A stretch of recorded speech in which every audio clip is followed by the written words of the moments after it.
नमः संस्कृताय। मैं प्रीति शर्मा और हमारा यूट्यूब चैनल संस्कृत ज्वाला, जिसमें हम कालिदास जी का मेघदूत पूर्व मेघ का आज पार्ट भाग 5 बना रहे हैं। और इसमें हम एक एक श्लोकों को प्रक्षिप्त भी और बिना प्रक्षिप्त वाले भी जो हमारे सिलेबस में हैं सभी को क्रम वाइज अध्ययन करते हुए जहाँ जहाँ प्रक्षिप्त आए हैं वहीं वहीं पढ़ते चल रहे हैं और संजीवनी टीका से व्याख्या कर रहे हैं। तो अब हम आगे हमारी बुक से तो 36वां श्लोक बैठता है और जो जिस बुक से हम प्रक्षिप्त भी चलते हुए चल रहे हैं तो उससे श्लोक संख्या आगे देख के बताते हैं। चलो शुरू करते हैं। श्लोक संख्या 34 है उसमें। अब इससे पहले जो हम वीडियो बनाए थे उसमें हमने एक श्लोक जो 33 नंबर का था उसका वाचन करके छोड़ दिया था और उसकी संजीवनी टीका इस पेज पे दी गई है। अब मैं इसमें उस श्लोक का अनुवाद सहित अर्थ करते हुए संजीवनी टीका को बताती हूँ। यक्ष मेघ को निर्देश देता है कि उज्जैनी नगरी में स्थित शिव के मंदिर में अवश्य जाना। और श्लोक था भर्तु भर्तु कंठ छविरिति गणै सादरं वीक्ष्यमाणः पुण्यं याया त्रिभुवन गुरो धामे चण्डीश्वरस्य है। द्युतोद्यानं कुवलयरजो गन्धिविगन्धवत्यः तोयकीड़ा निरतयुवती स्नानतिक्तै मरुद्भिः। ये श्लोक था। थोड़े शब्द अर्थ बता देती हूँ। भर्तु स्वामी के शिवजी के कंठ छवि ही कंठ के समान कांति वाला वीक्ष्यमाणा देखा जाता हुआ त्रिभुवन गुरु हो तीनों लोकों के गुरु चंडीश्वरस्य पार्वती के पति शिव के पुण्य धाम पवित्र स्थान मंदिर यह जाना। कुवल्य रजोगंधी भी कुवल्य रजोगंधी भी कमल पराग से सुगंधित गंधी भी सुगंधित और रजो पराग से कुवल्य कमल। तोय कीड़ा निरत युवती स्नान तिक्तई तोय कीड़ा जल कीड़ा में निरत युवती लगी हुई युवतियां स्नान तिक्तई स्नान से सुवासित सुगंधित गंधवत्या गंधवती नदी के मरुद भी वायुओं से द्युतोद्यानम कंपित उद्यान वाला। अब इसका अन्वय से अर्थ बताती हूँ। भर्तु कंठ छविति गणै सादरम वीक्ष्यमाणः। यह मेघ हमारे स्वामी शिव के कंठ के समान कांति वाला है। इस विचार से गणों द्वारा आदर पूर्वक सादरम वीक्ष्यमाणः आदर पूर्वक देखा जाता हुआ। त्रिभुवन गुरु चंडीश्वरस्य तीनों लोकों के जो गुरु हैं त्रिभुवन गुरु तो वो कौन है? वो भगवान शिव हैं। चंडीश्वरस्य पार्वती के पति शिव के पुण्य धामम पुण्यम पवित्र धामम स्थान है मंदिर यया जाना। जो कैसा है? यत जो कुवल्य रजोगंधी भी जो कमल पराग से सुगंधित है। तोय कीड़ा निरत युवती स्नान तिक्तई जल कीड़ा से लगी हुई युवतियों के स्नान से सुगंधित। तो ये किसका विशेषण है? ये गंधवत्या कहा। गंधवत्या मरुद भी द्युतोद्यानम अस्ति ही तो गंधवती नदी के वायुओं से कंपित उद्यान वाला है। कौन है? तो उज्जैनी की बात हो रही है। तो उज्जैनी ऐसी ऐसी ऐसी है। कैसी कैसी कैसी है? तो कुवल्य रजोगंधी भी गंधवत्या ऐसी है और युवती स्नान तिक्तई मरुद भी ये किसका है? ये हमारी गंधवती का है। ये यहाँ त्रिभुवन गुरुधाम तो ये शिव जी के गुरुधाम का अपने उज्जैनी की बात हो रही है। और शिव जी कहते हैं कैसे हैं? तो वो है कंठ छवि। इसका विशेषण है कंठ छवि गणै सादरम। अब इसमें संजीवनी टीका दी है तो संजीवनी टीका का अर्थ बता देते हैं। टीकाकारों ने संजीवनी टीका का मल्लीनाथ जी ने कैसे अर्थ किया था?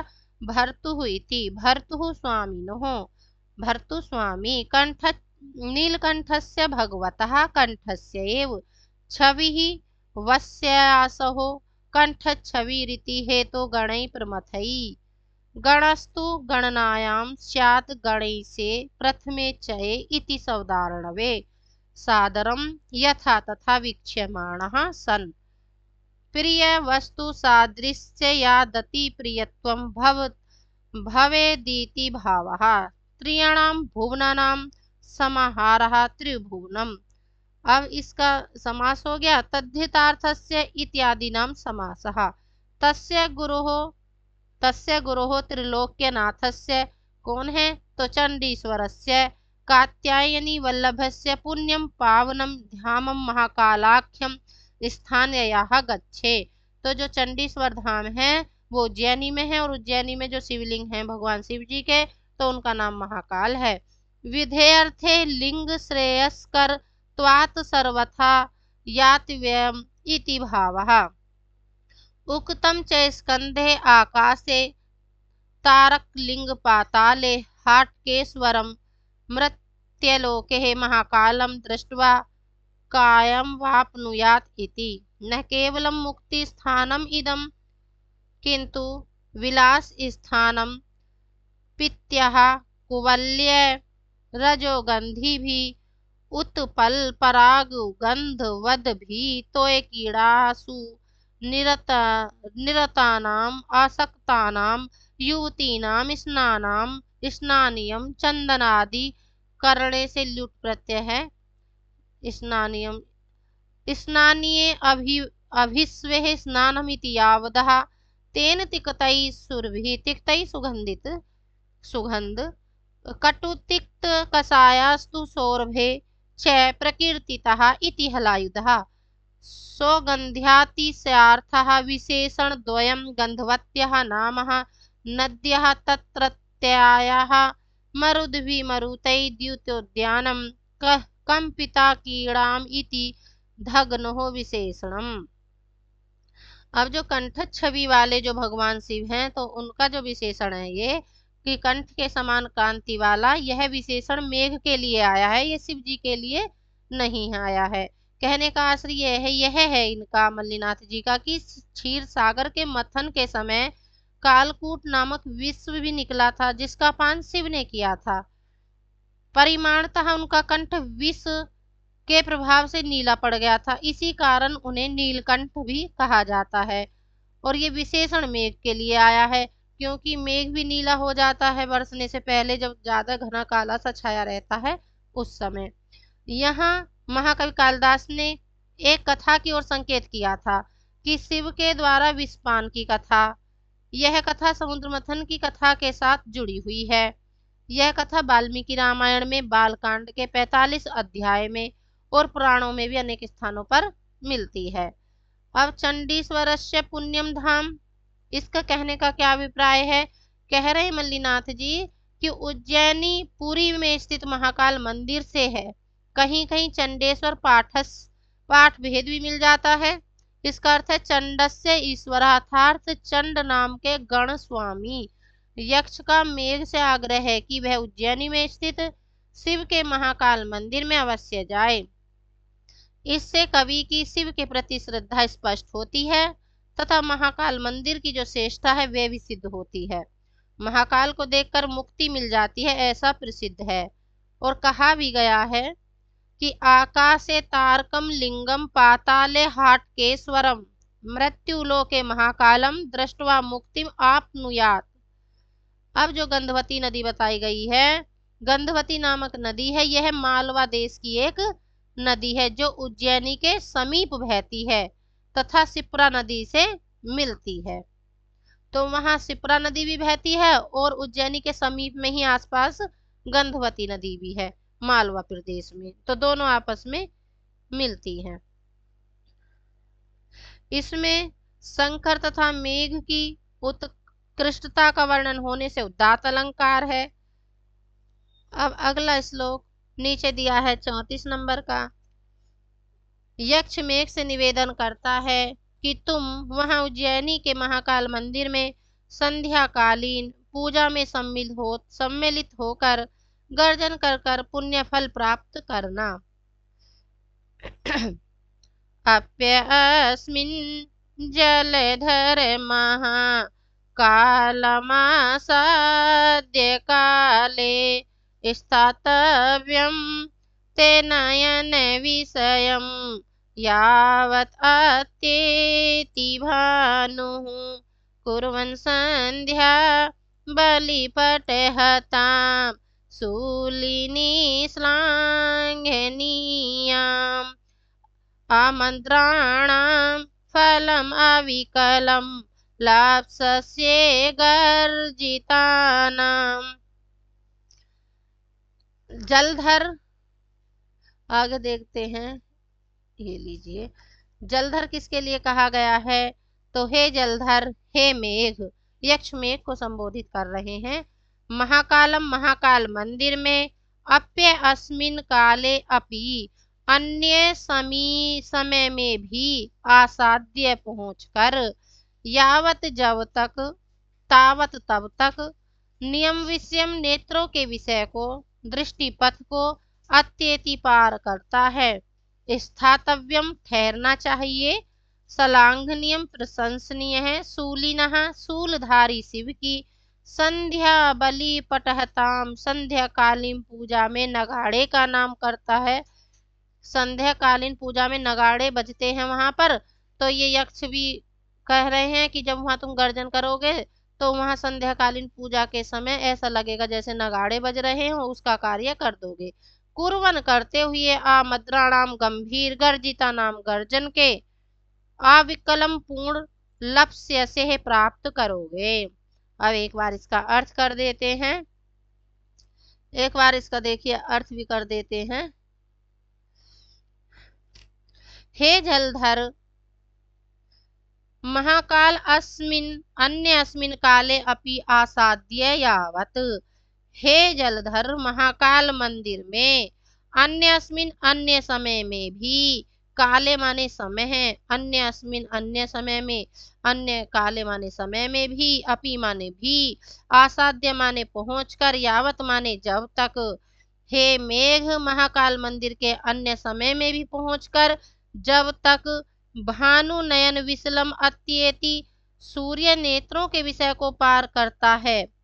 तो नेत्रों को कब पार करता है? जब वो अस्त होता है। तावत ते स्थातव्यम, तब तक अस्त होता है, तब तक ठहरना चाहिए। जहां यावत आता है जिस श्लोक में, वहां तावत भी आता है, दोनों एक दूसरे के साथ लगते हैं। शूलिनः सलांगनिया संध्या बलि पटहता, शूलधारी शिव की संध्या कालीन प्रशंसनीय पूजा में नगाड़े का काम कुर्वन करते हुए, आमद्राणाम गंभीर, गर्जितानाम गर्जन के, अविकलम फलम लप्स्यते पूर्ण फल को प्राप्त करोगे। उनका कह रहे हैं यक्ष मेघ से कि हे मेघ, महाकाल मंदिर में अन्य समय में भी पहुंचकर, जब तक सूर्य नेत्रों के विषय को पार करता है, अस्त होता है, तब तक ठहरना चाहिए। शूलधारी शिव की संध्या कालीन प्रशंसनीय पूजा में नगाड़े का काम करते हुए, गंभीर गर्जनों के पूर्ण फल को प्राप्त करोगे।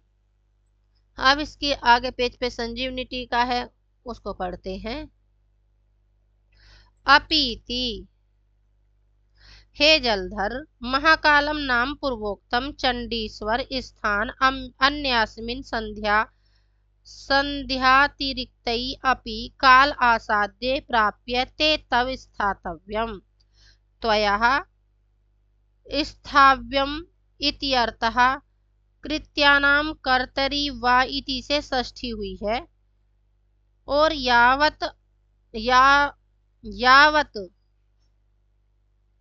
यावता कालेन भानु सूर्यो नयन विषयम दृष्टिपथम इति अत्यतिक्रमाति अस्तमय काल पर्यंतम, अस्त काल के, अस्त समय के बाद तक।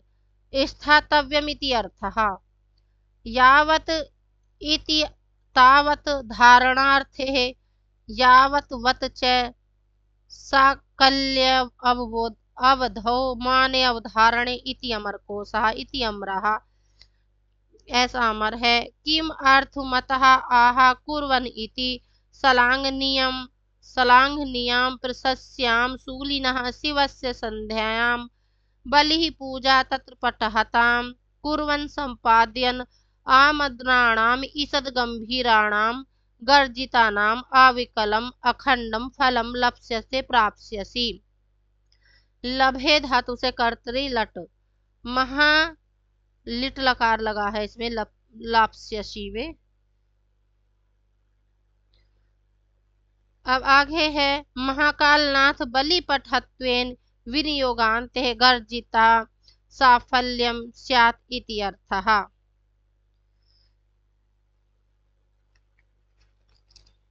जो इसमें शब्द आया था कि लप्स्यते, तो लब धातु से लिट लकार मध्यम पुरुष एक वचन में लप्स्य से बनता है।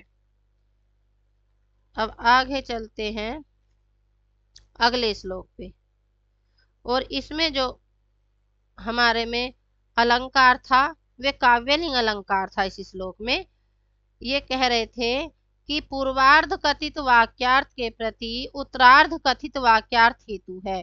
काव्यलिंग अलंकार है और उसका लक्षण है हेतु वाक्य पदार्थत्वयि काव्यलिंग निगद्यते। श्लोक संख्या 35। यक्ष मेघ से कहता है कि तुम वहां महाकाल मंदिर में नृत्य करने में लगी हुई वेश्याओं के कटाक्षपात का आनंद प्राप्त करोगे। श्लोक पढ़ते हैं। पादेन्यासई क्वणितरसेना तत्र लीलावधूतै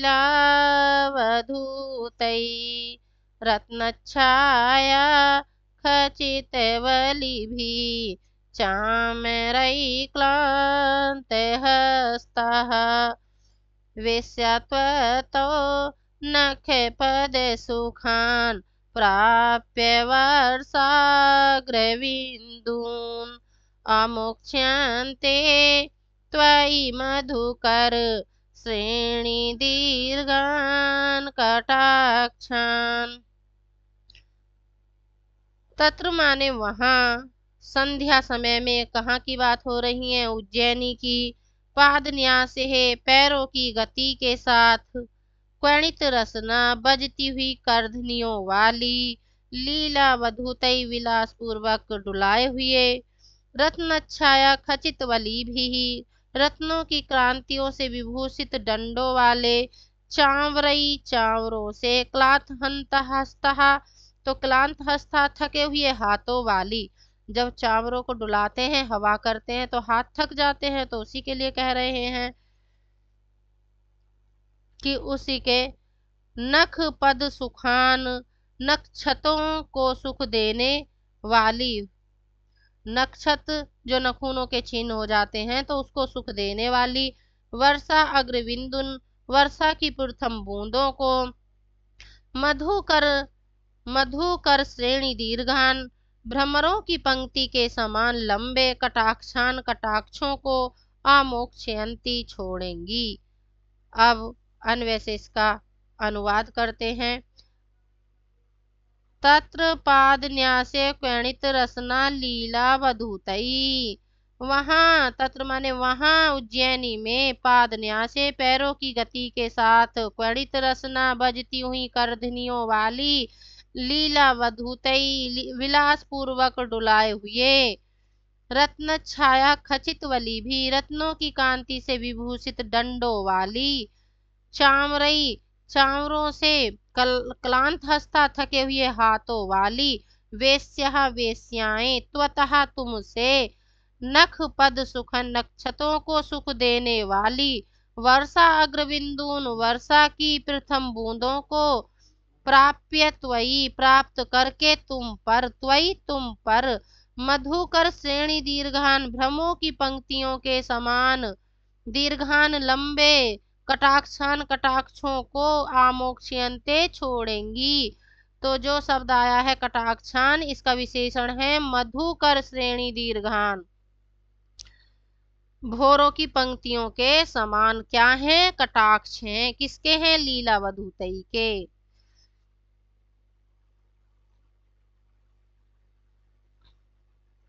अब इसमें अनुवाद हो गया है। अब इसकी जो संजीवनी टीका है एक बार थोड़ी सी इसे पढ़ देते हैं।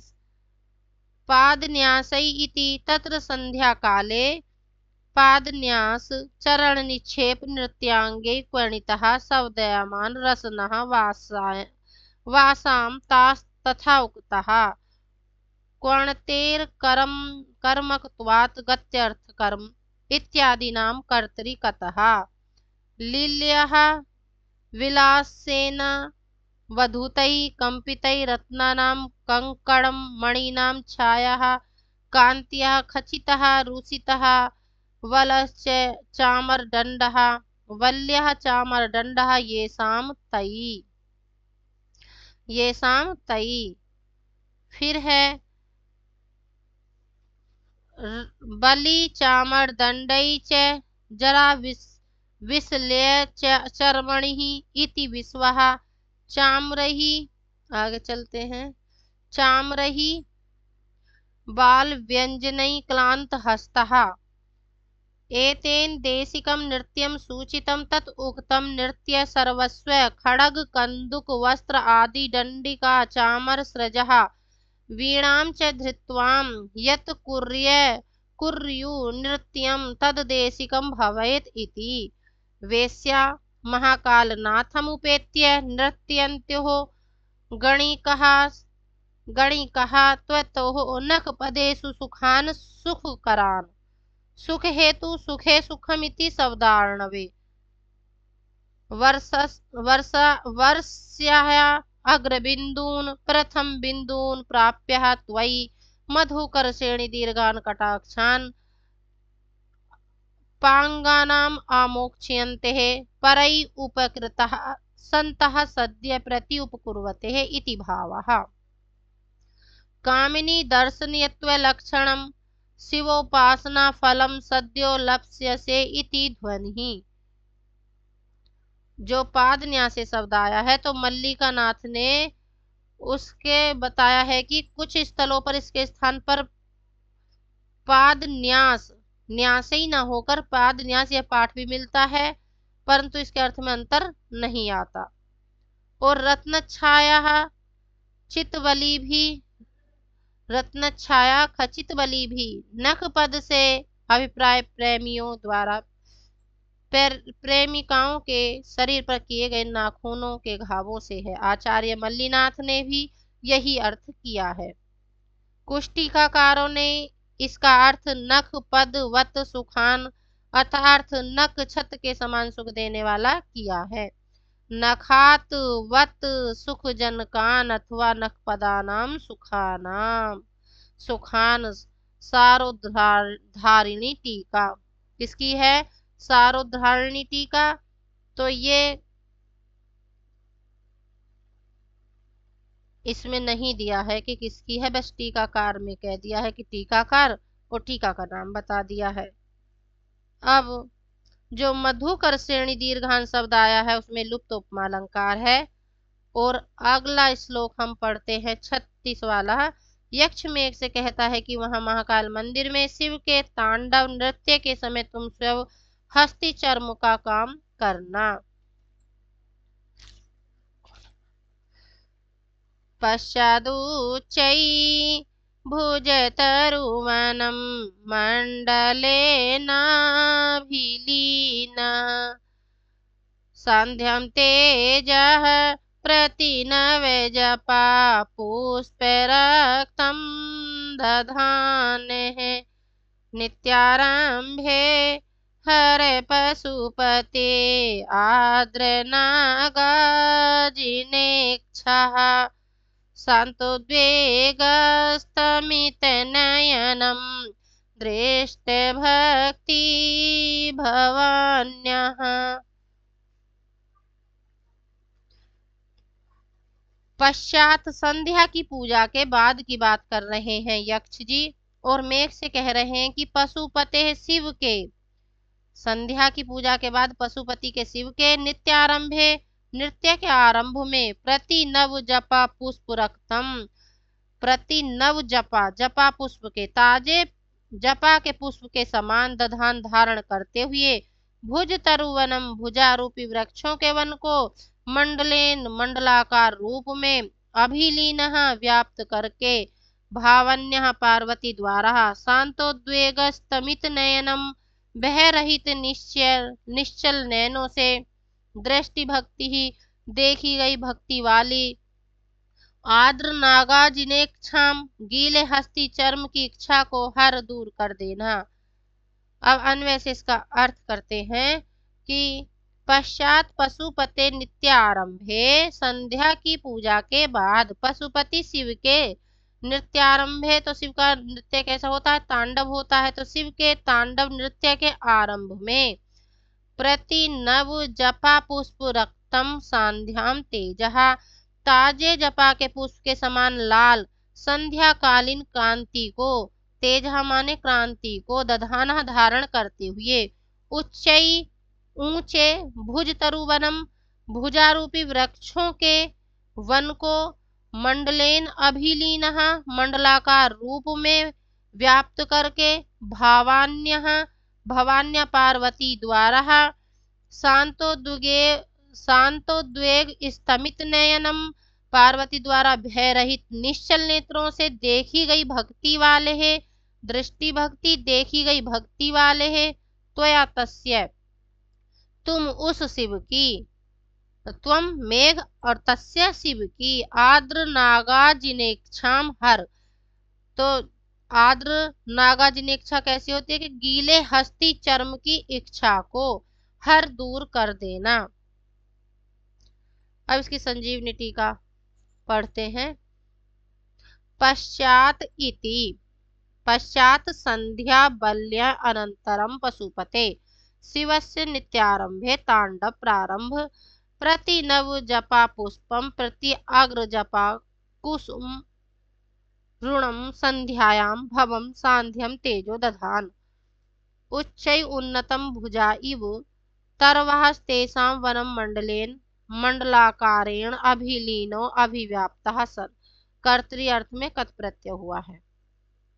भावान्य भवपत्न्यः शांतोद्वेगो गज जिन दर्शन भयम ययो अस्ते अत्र इव अस्तमितेः निश्चले नयने अस्मिन् कर्मणि तथा उक्तम् उद्वेगस्त्वरितेः क्लेशेः भय मंथरगामिनी इति शब्दार्णवे भक्ति पूजेषु अनुरागः भावार्थे तीन प्रत्यय, भावार्थ में तीन प्रत्यय है भक्ति में। दृष्टः भक्ति यस्या सह दृष्टि भक्ति ही सन। पशुपते आर्द्र शोणितार्थ यत्र नाजिन गज चर्म अजिनम चर्म कृति स्त्री इत्यमरः तत्र इच्छा हर निवर्त्य है त्वमेव तत्स्थाने भवेत् इत्यर्थः।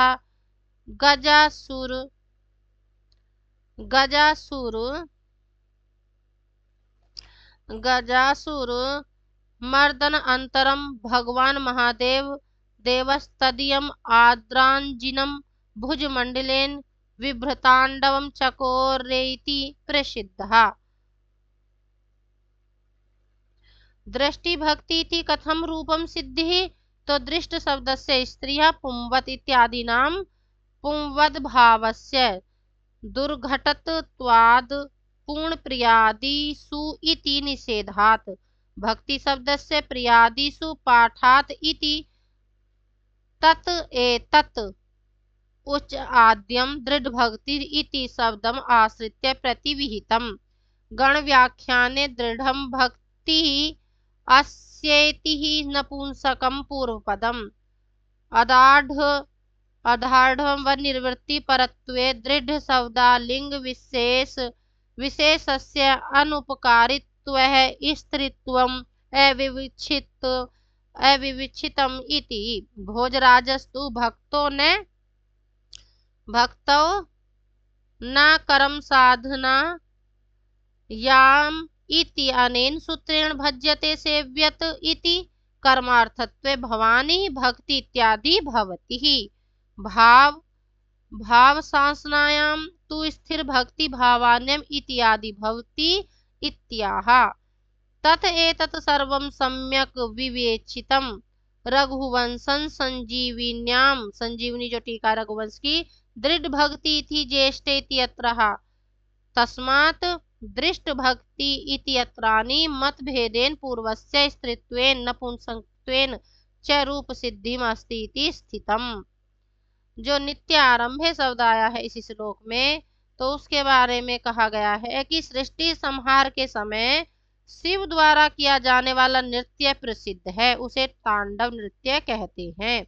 नाट्य शास्त्रियों ने नृत्य और नृत्य में अंतर किया है। दस रूपककार ने लिखा है, अन्यत भावाश्रयम नृत्यम, नृत्यम ताल्याश्रयम, अर्थात भाव पर आश्रित अंग संचालन नृत्य कहलाता है, तथा ताल व लय पर आश्रित हस्तपाद के संचालन को नृत्य कहते हैं।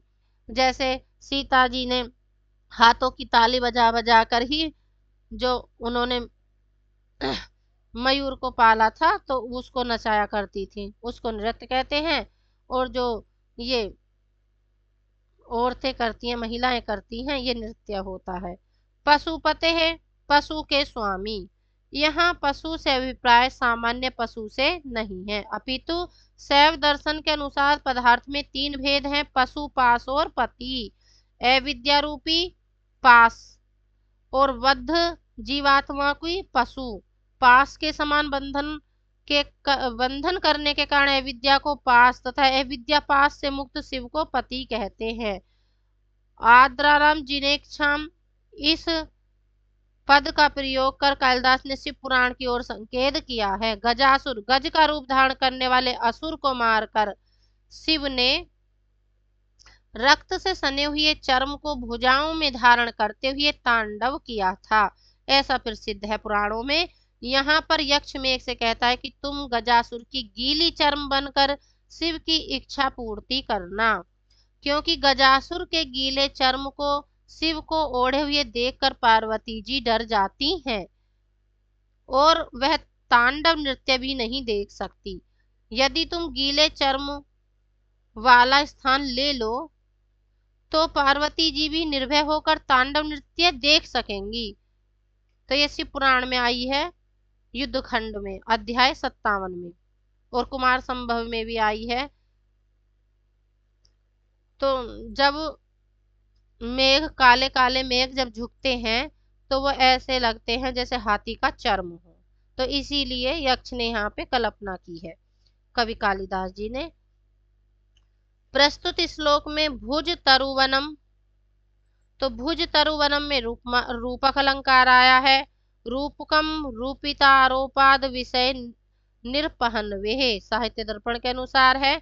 और दूसरा शब्द आया है प्रति नव जपा पुष्प रक्तम, लुप्तोपमा अलंकार है इसमें। अब अगला श्लोक पढ़ते हैं, आगे चलते हैं। ये देखिए अगला श्लोक, श्लोक संख्या 37। यक्ष मेघ से अनुरोध करता है कि उज्जैनी में विद्युत के प्रकाश से अभिसारिकाओं को मार्ग दिखलाएं। गच्छन्ति नाम रमण वसतिम योषितां तत्र नक्तम् मंदाक्रांता जलधि सडगई अम्भो न तो गुरु चेत रुद्धालोके नरपति पथे सूचि भेदई तमोभि सोदामान्य कनकनिक से स्निग्ध छाया स्निग्धाया दर्शयोर्विहि तोयत सर्गस्तनित मुखेरो मास में भूवि क्लवास्ताः। तत्र माने वहां उज्जैनी में, नक्तम रात्रि में, रमण वसतिम प्रेमियों के घर, गच्छन्ति नाम जाती हुई, योषिताम स्त्रियों को, सूचि भेदही गाढ़े अत्यंत गाढ़े, तमो भी अंधकार के कारण, रुद्रालोके दिखाई न देने वाले, नरपति पथे राजमार्ग में कनक निकस स्निग्धा, कसौटी पर खींची गई स्वर्ण रेखा के समान चमकने वाली, सौदामन्य बिजली से उर्वीम पृथ्वी को मार्ग को दर्श्य दिखाना, त्वयोत्सर्ग स्तनित मुखरः, जल वर्षा तथा गर्जन द्वारा शब्दयमान वाचाल, माँ स्मः भू न होना, तावे विकल वह डरपोक। तो यक्ष मेघ से कह रहा है कि जो तुम बिजली चमका के गर्जन करके बिजली चमका कर तो जो युवतियां हैं उनको पृथ्वी का मार्ग दिखाना, टॉर्च का कार्य करना रात्रि में। अब अन्वशेष का अर्थ तत्र माने वहां उज्जैनी में, नक्तम रात्रि में, रमण वस्ति गच्छति नाम योषिताम सूचि भेदई तमो भी।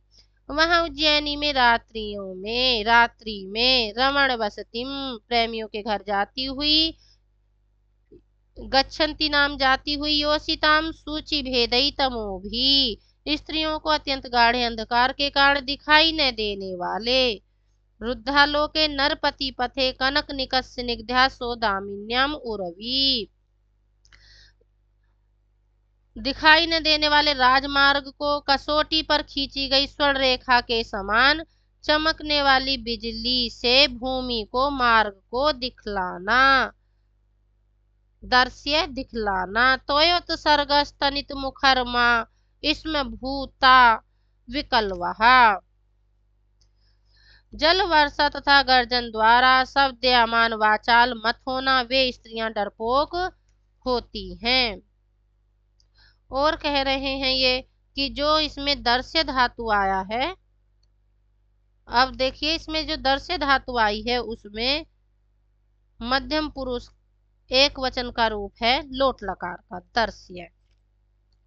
अब संजीवनी टीका में इन्होंने मल्लीनाथ जी ने बताया है, संजीवनी टीका पढ़ते हैं कि इत्थम महाकालनाथस्य सेवा प्रकारम अविधाय पुनरा अपि नगर संचार प्रकारम आह गच्छन्ति नाम इति तत्र उज्जैन्यां नक्तम रात्रो रमण वसतिम प्रिय भवनम प्रति गच्छन्ति नाम योषिताम अभिसारिकाणाम इति अर्थः, सूचि भी भेदई अति सांद्रई इति अर्थः, तमोभि रुद्रालोके निरुद्ध दृष्टि प्रसारई नरपति पथे राजमार्गे कनकस्य निकषो निकष्यत इति व्युत्पत्त्यः निकष उपल गतरेखा तस्यैव स्निग्धम तेजो यस्यास्तयः, जो बिजली चमकती है स्वर्ण रेखा की समान लगती है और वो जब चमकती है तो रास्ता भी दिखाई देता है, तो उसकी कामना की गई है। स्निग्धम तु मर्षिणे सांद्रे रम्ये क्लीवे व तेजसी इति सवदारणवे, सौदामनादि णेक दिवस दिक सौदामनी विद्युत तेन एक दिक इति अण प्रत्यय, इसमें अण प्रत्यय लगा है। तयोर्वी मार्ग दर्श्य किंच तयोत्सर्गस्त तनिताभ्याम वृष्टि गर्जिताभ्याम मुख रहा शब्दायमानो मां स्मः भू कुतः या योषित विकलवः भीरवः ततो वृष्टि गर्जिते न कार्ये इति अर्थः, नात्र तोयत सर्ग सहितम स्तनितम इति विग्रह विशिष्टस्यैव केवल स्तनितस्य अपि अनिष्टत्वात्, न च द्वंद्व पक्षे अल्प अच्युत पूर्व निपात शास्त्र विरोध लक्षणे हेतु क्रियायाः इति सूत्र एक विपरीत निर्देशन पूर्व निपात शास्त्रस्य नित्यत्व ज्ञापना आदि इति। जो योषिताम शब्द आया है तो वे योषित शब्द सामान्य साधारण स्त्री का वाचक है योषित, किंतु यहाँ प्रकरण के कारण उसका तात्पर्य अभिसारिका से है। जो स्त्री रात्रि के अंधकार में अपने प्रियतम से मिलने के लिए घर अथवा किसी विशेष संकेत स्थल पर जाती है उसे अभिसारिका कहते हैं। और नाट्य शास्त्र में इसका लक्षण दिया था, या निर्जलीकृतावाढ़ मदनेन मदनेन च अभियाति प्रियम नक्तम कथिता सा अभिसारिका। अब इसमें श्लोक में दिया है सूचि भेदई, सूचि भेदई इतना प्रगाढ़ अंधकार की सुई से भेदा ना जा सके। सुचि भेदई, सुचि माने सुई और भेदई माने भेदना, छेदना। जब धागे में गांठ पड़ जाती है तब उसे सुई की नोक से खोलते हैं। इससे गांठ की सूक्ष्मता और घनिष्ठता सूचित होती है। अतः कवि ने अंधकार की गहनता को सूचित करने के लिए उसे सूचि भेदई कहा है। विक्लवास्तः, यक्ष मेघ से निर्देश देता है कि तुम अभिसारिकाओं को बिजली चमका कर उन्हें मार्ग को दिखलाना, परंतु वर्षा या गर्जन करके उन्हें भयभीत ना कर देना, क्योंकि वे अभिसारिकाएं एक तो स्वतः ही डरपोक होती हैं तथा दूसरे छिपकर अपने प्रेमी के पास रमण करने जा रही हैं। इससे उन्हें लोक निंदा आदि का भय बना रहता है। ऐसे में मेघ गर्जन आदि से और भी अधिक भयभीत हो जाएंगी। अब यहाँ पर इस श्लोक में शब्द आया कनक निकस स्निग्धाया, जिसमें लुप्तोपमा अलंकार है और काव्यलिंग अलंकार भी है। प्रसंग आगे अगला श्लोक है, अगला श्लोक देखिए।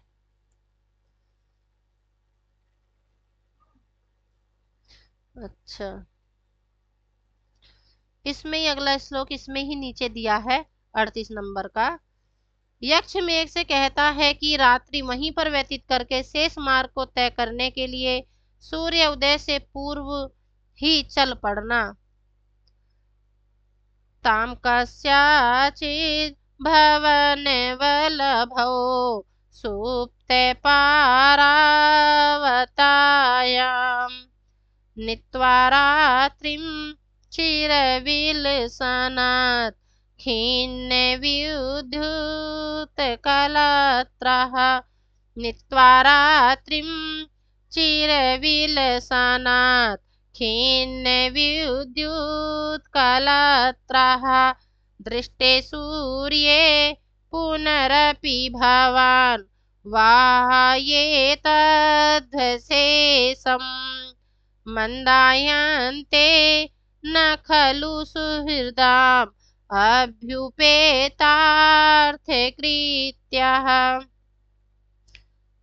चिरविलसनात्, चिरविलसनात् आया है दूसरी लाइन में, बहुत देर तक चमकने के कारण। खिन्न विद्युत तो जो बिजली है, तो मेघ की पत्नी है, तो वो खिन्न हो जाएगी थकी हुई बिजली रूपी। कलत्र माने स्त्री वाले, कौन है? मेघ। सुप्त पारावतायाम, सुप्त पारावतायाम सोए हुए, सुप्त माने सोए हुए, पारावताम कबूतरों वाले, कस्या कस्यांचित किसी, भवन वल्लभो महल की छत पर, वल्लभ छज्जे को भी कहते हैं, लेकिन यहाँ पर भवन की छत पर, नित्वा बिताकर, सूर्य सूर्य सूर्य के दृष्टि दिखाई देने पर, अध्वशेषम शेष मार्ग को, वाह्येत तय करना, सुहृदाम मित्र का, अभ्युपेतार्थ कृत्य प्रयोजन के कार्य को स्वीकार कर लेने वाले, नामंदायन्ते विलंब नहीं करते। अब अन्वय से इसका अर्थ कर देते हैं। चिरविलसनात् खिन्न विद्युत कलत्र है, बहुत देर तक चमकने के कारण थकी हुई बिजली रूपी वाले, भवान आप, सुप्त पारावतायम कस्यांचित भवन वल्लभो सोए हुए कबूतरों वाली किसी महल की छत पर। भवन वल्लभो कैसी हैं? तो सुप्त पारावतायम ऐसी हैं, सोए हुए वह, ताम माने वह, रात्रि नित्वा वह रात्रि बिताकर, सूर्य दृष्टे पुनः अपि सूर्य के दिखाई देने पर, पुनः अपि पुनः फिर से, अध्वशेषम शेष मार्ग को, वाह्येत तय करना, विधिलिंग का लकार का है, विधिलिंग का। सुहृद्याम, सुहृद्याम होता है जो अच्छा मित्र होता है, सुहृद्याम मित्र, क्योंकि मित्र के अभ्युपेतार्थ कृत्या न मंदायन्ते, मित्र के प्रयोजन का जो कार्य है उसको स्वीकार करने वाले, उसको स्वीकार कर लेने वाले जो व्यक्ति हैं, मंदायन्ते खलु विलंब नहीं करते, निश्चय ही वे विलंब नहीं करते। खलु निश्चय अर्थ में आता है। अब इसकी संजीवनी टीका देखते हैं अगले पेज पे। तामम इति तामिति चिरम विलसनात् स्फुरणात् खिन्नम व्युद्युत एव कलत्रम यस्य च भवान् सुप्ता पारावतः कलरवः यस्यां तस्यां विविक्तायाम इति अर्थः। पारावतः कलरव कपोतः इत्यम्रः। अमर कोश में दिया है। जन संवार तत्र असंभावित इव इति भावः। कस्या किंचित भवनवल्लभो ग्रहाच्छादनो परिभागः इति अर्थः। आच्छादनैः स्यात् वल्लभी ग्रहाणाम इति हलायुध। हलायुध ने माना है ताम रात्रि नीत्वा सूर्य दृष्टे सति उदिते सतीर्थ्यर्थ पुनः अध्वशेषम वहायेत तथा ही सुहृदाम मित्राणाम अभ्युपेतांगीकृतार्थस्य प्रयोजनस्य कृत्यः यैस्ते अभ्युपेत सुहृदार्थ इति अर्थः। सापेक्षत्वे अपि गमकत्वात् समासः। कृत्यः क्रिया देवतयोः कार्ये स्त्री कुपिते त्रिषु इति यावदः। किया सा च इति चकारत्तयक् न मंदायन्ते खलु न मंदम भवति ही न विलंबन्तम इति अर्थः।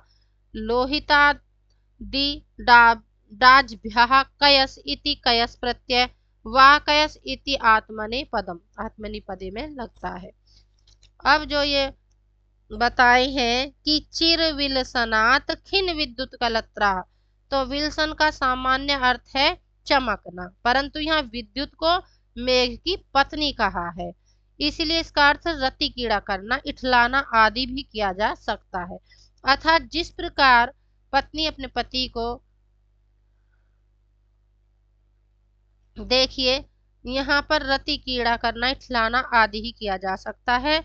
और सुहृद्राम अभ्युपेतार्थ कृत्या, इसका अभिप्राय यह है कि यहाँ कोई भी सज्जन यदि अपने मित्र के किसी भी कार्य को अपने हाथ में ले लेता है तो वह उस कार्य की सिद्धि होने तक प्रयत्न करता रहता है।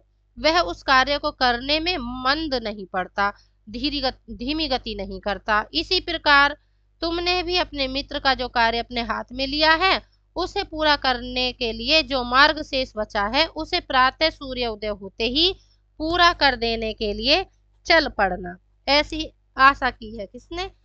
यक्ष ने। अब वहायेत, वह धातु से णिच प्रत्यय लगकर वहायेत बना और विधिलिंग प्रथम पुरुष एक वचन का रूप था। ये इसमें जो विद्युत कलत्र का आरोप हुआ है तो रूपक अलंकार बन गया और सामान्य का विशेष से समर्थन होने से अर्थांतन्यास अलंकार बन गया है। दो अलंकार है। अगला श्लोक है यक्ष। यक्ष मेघ को निर्देश देता है कि तुम प्रातःकाल सूर्य के मार्ग को छोड़ देना। श्लोक है श्लोक संख्या 39। तस्मिन् काले नयन सलिलम योषितां खंडितानां शांतिनेयं प्रणयभिरतो वर्त्मे भानो तेजासु पालेयास्त्रं कमलवदनात् सोऽपि हर्तुं नलिन्यः प्रत्यावृत्तः त्वयि कररुधि स्यात्तनल्पाभ्यसूयः। तस्मिन् काले, उस समय, सूर्य के समय, प्रणयी भी प्रियतमों को, खंडिता नाम योषिताम खंडिता नायिकाओं के, नयन सलीलम आंसुओं को, शांतिम नेयम शांत करना है, वर्तुम माने मार्ग को, आंसू माने शीघ्र, त्यज माने छोड़ देना, नलिन्यः कमलनी के, कमल वदनात् कमल रूपी मुख से, प्रालेयाश्रम आंसू रूपी आंसू को, ओस रूपी आंसू को, हर तुम पूछने के लिए, प्रत्यावृतः वापिस आया हुआ सा, सह वह, अपि भी, वह कौन? सूर्य, कररुधि किरण रूपी हाथों को रोक लेने पर अनल्पाभ्यासु या अत्यधिक क्रुद्ध स्यात् हो जाएगा। विधि लिंग का ही है सातवीं, प्रथम पुरुष का एक वचन का। अब देखिए अर्थ करते हैं। तस्मिन काले, उस समय, कौन से समय? सूर्य उदय के समय पर। प्रणयी भी खंडिता नाम योषिताम, प्रियतमों को अपनी खंडिता नायिकाओं के नयन सलीलम शांतिम नेयम, आंसुओं को शांत करना है। अतः भानो वर्तम आंसू तयज, भानो तुम सूर्य के मार्ग को, आंसू माने शीघ्र ही, तज्य माने छोड़ देना।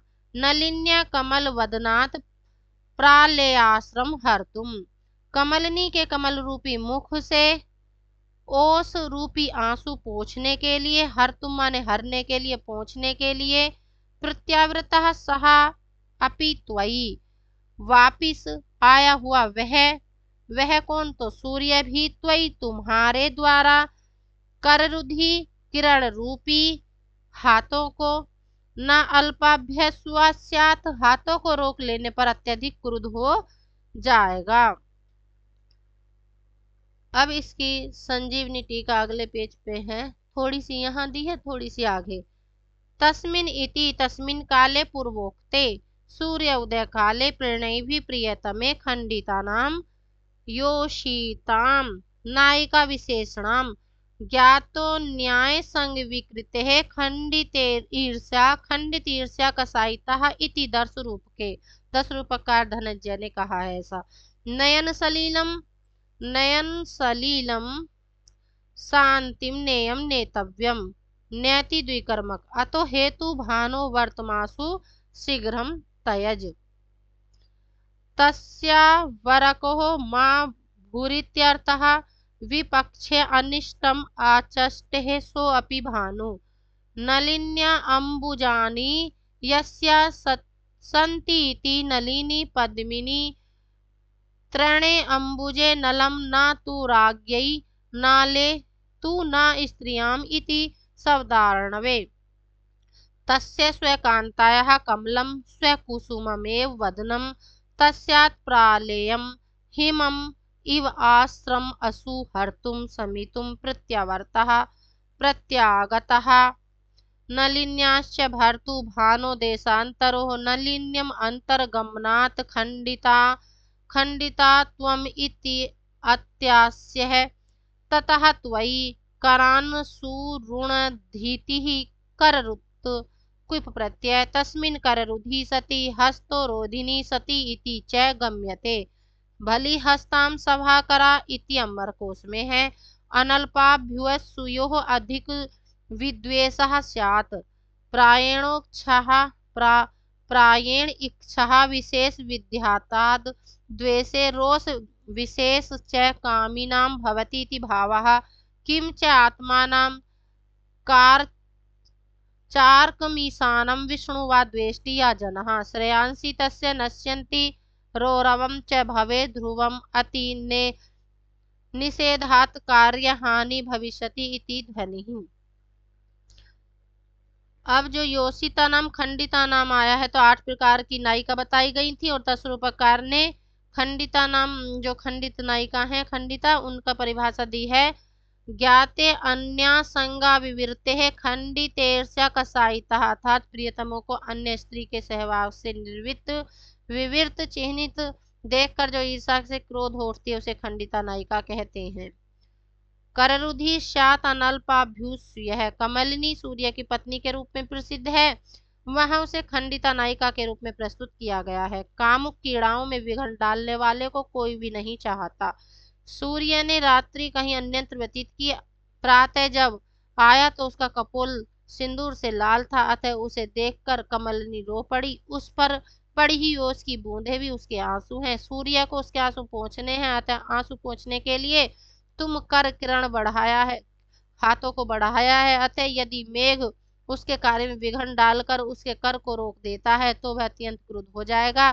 सूर्य से द्वेष करना शास्त्र विरोधी है, उसे कल्याण का नाश तथा रौरव नरक की प्राप्ति होती है। कैसे नरक की होती है? तो रोरव नामक नरक की प्राप्ति होती है। अब भैया इससे आगे शात शब्द जो आया है वो विधिलिंग प्रथम पुरुष एक वचन का रूप था, और इसमें जो अलंकार है काव्यलिंग अलंकार है, और नायक नायिका का भेद होने के कारण समासोक्ति हो गया। सूर्य और नलिनी का कर रुधि में कर किरण, किरण जो है कर के हाथ और किरण दो अर्थ बताकर इसमें श्लेष अलंकार भी हो गया है। अब अगला श्लोक है 40। यक्ष मेघ से कहता है कि आगे गंभीरा नदी मिलेगी। मेघ को निर्देश देता हुआ कहता है कि वहां उसे क्या करना है। गंभीरायाः पयसि सरितः चेतसि प्रसन्ने छाया आत्मा प्रिय प्रकृति सुभगो लप्स्यते ते प्रवेशम तस्मात् स्वाहा कुमुद विसदानि अर्हसि त्वां न धैर्यान् मोघी कर्तुं चटुल सफरोत् वर्तन प्रेक्षितानि। गंभीरायाः सरित है, गंभीरा नदी के, प्रसन्न है निर्मल, चेतसी इव चित्त की तरह, प्रकृति स्वभाव स्वभाव से सुंदर, छाया छाया शरीर, प्रवेशम प्रवेश को, लप्स्यते प्राप्त करोगे, तस्मात् इस कारण से, कुमुद विसदानी कुमुद की तरह उज्ज्वल, चटुल सफरोद वर्त प्रेक्षितानी चंचल मछलियों की उछाल रूपी चितवनों को, धैर्यात धीरता के कारण, मोघी कर तुम निष्फल करने के, नारहसी योग्य नहीं हो। अब इसका अन्वय से अर्थ करते हैं। गंभीरायाः सरितः प्रसन्ने चेतसी इव पयसि प्रकृति सुभगः। गंभीरायाः गंभीरा नदी के निर्मल चित्त की तरह, पयसि ही जल में, प्रकृति सुभगा स्वभाव से सुंदर, ते तुम्हारा छायात्मा अपि छाया शरीर भी प्रवेश, छाया आत्मा अपि प्रवेशम लप्स्यते है, तो छाया शरीर भी प्रवेश प्राप्त करेगा। तस्मात् तुम अस्या इस कारण से तुम उसकी, किसकी, अस्या तो गंभीरा नदी की, कुमुद विसदानी ही कुमुद की तरह उज्ज्वल, चटुल सफर वर्तन प्रेक्षितानि ही चंचल मछलियों की उछाल, सफर मछली होती है एक छोटी सी, मछलियों की उछाल रूपी, प्रेक्षितानि चितवनों को, धैर्यात मोघी कर तुम न अर्हसी, धैर्यात माने धीरता के कारण, मोघी कर तुम निष्फल करने के, नारहसी योग्य नहीं हो। अब इसका संजीवनी टीका का अर्थ पढ़ते हैं। गंभीरायाः इति गंभीरः नाम सरित उदात्त नायिका च ध्वन्यन्ते तस्य प्रसन्ने अनुक्तत्वात् दोष रहिते चेतसि प्रसन्ने अति निर्मले पयसि प्रकृत्या स्वभावे नैव सुभगः सुंदर सुंदरे अधिक भागे च दुर्दिने तर वासरे तुर्यांसे श्रीमती च सुभगः इति शब्दार्णवे। ते तव छायाः चासव आत्मा च। आगे करते हैं। सो अपि प्रतिबिंब शरीरम च प्रवेशम लप्स्यते है, अपि शब्दात् प्रवेशम अनिच्छा अपीति भावः, तस्मात् छायाः द्वारा अपि प्रवेश अवश्यम भावित्वात् अस्या गंभीरायाः कुमुदवत् विसदनिः धवलानिः चटुलानि शीघ्राणिः सफ्राणां मीनानाम् उद्धर्तनं अन्य उल्लुण्ठनानेव प्रेक्षितान् यवलोकानिनां त्रिषु स्यात् चटुलं शीघ्रम् इति विश्वः। एतावदेव गंभीरायाः अनुरागलिंगं धैर्यात् द्रष्ट्यात् व्यथ्यात् याद इति यावत् मोघीकर्तुं विफलीकर्तुं नार्हसि नानुरक्तः विपुलब्धो वेत्यर्थः धूर्तलक्षणं तु क्लिश्नातिः नित्यं गमितः कामिनीः अतिसुन्दरः उपेत्य रक्तां यत्नेन रक्तां धूर्तो विमुञ्चति इति। अब इसमें आया है गंभीरायाः।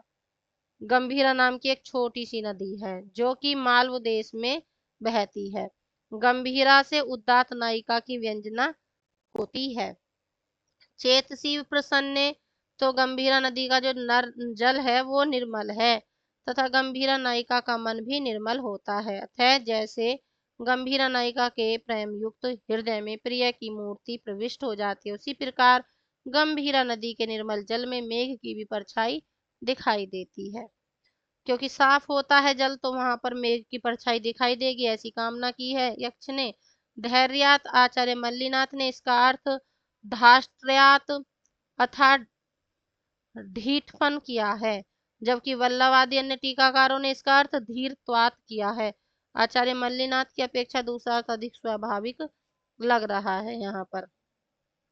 अब इसमें उत्वर्तन प्रेक्षितानी में रूपक अलंकार है और आगे श्लोक संख्या 41 पढ़ के छोड़ देते हैं वाचन करके।